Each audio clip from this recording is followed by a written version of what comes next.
नमस्कार, मैं हूं वैशाली। आप देख रहे हैं the Bharat times news channel. आइए रुक करते हैं आज की बड़ी खबर पर।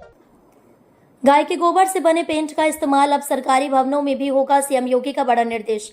उत्तर प्रदेश के मुख्यमंत्री योगी आदित्यनाथ ने एक बार फिर अपनी गौ सेवा और ग्रामीण अर्थव्यवस्था को मजबूती देने की नीति को आगे बढ़ाते हुए एक महत्वपूर्ण निर्णय लिया है। उन्होंने रविवार को पशुपालन एवं दुग्ध विकास विभाग की समीक्षा बैठक में अधिकारियों को निर्देश दिए कि गाय के गोबर से बने प्राकृतिक पेंट का इस्तेमाल अब सरकारी भवनों में भी किया जाए।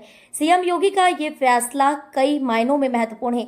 यह न सिर्फ पर्यावरण के अनुकूल प्राकृतिक उत्पादों को बढ़ावा देगा, बल्कि निराश्रित गोवंश संरक्षण केंद्रों को आत्मनिर्भर बनाने की दिशा में भी एक ठोस कदम माना जा रहा है।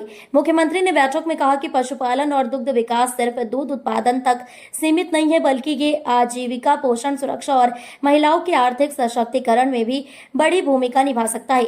उन्होंने अधिकारियों से तकनीक, निवेश और नवाचार को बढ़ावा देने के लिए योजनाएं तैयार करने को कहा। मीटिंग में मुख्यमंत्री को जानकारी दी गई कि उत्तर प्रदेश के 7,693 गौ आश्रय स्थलों में इस समय करीब 11.49 लाख गोवंश संरक्षित है।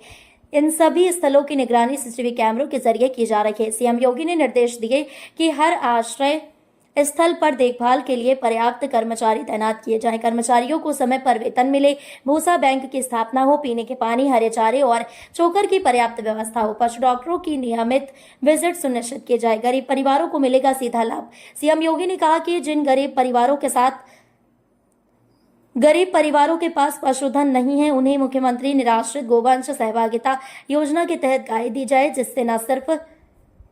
इससे न सिर्फ उन्हें गाय की सेवा का पूर्ण प्राप्त होगा, बल्कि दूध की उपलब्धता से पोषण स्तर में भी सुधार होगा। प्रतियोगिता और प्रोत्साहन योजनाओं का ऐलान। मुख्यमंत्री ने निर्देश दिए कि मंडल स्तर पर देसी नस्ल की गायों की प्रतियोगिता कराई जाए।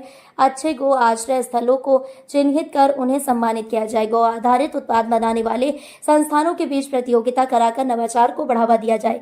अधिकारियों ने मुख्यमंत्री को बताया कि अब तक 40,968,29 हेक्टेयर चारागाह भूमि से अतिक्रमण हटाया गया है, जिसमें से 12,168,078 हेक्टेयर भूमि को हरे चारे के उत्पादन के लिए समर्पित कर दिया गया है। यह प्रयास ग्रामीण रोजगार सृजन में भी मददगार साबित हो रहा है, जहां महिला स्वयं सहायता समूह की सक्रिय भूमिका निभा रही हैं। बैठक में ये भी बताया गया है कि बरेली में इफ्को के सहयोग से बड़े गौ संरक्षण केंद्रों पर जैविक खाद और गौमूत्र प्रसंस्करण संयंत्र स्थापित किए जा रहे हैं। सीएम योगी आदित्यनाथ की यह पहल सिर्फ एक प्रशासनिक निर्णय नहीं, बल्कि गौवंश संरक्षण, ग्रामीण विकास, महिला सशक्तिकरण और पर्यावरण सुरक्षा को एक साथ जोड़ने वाली रणनीति है।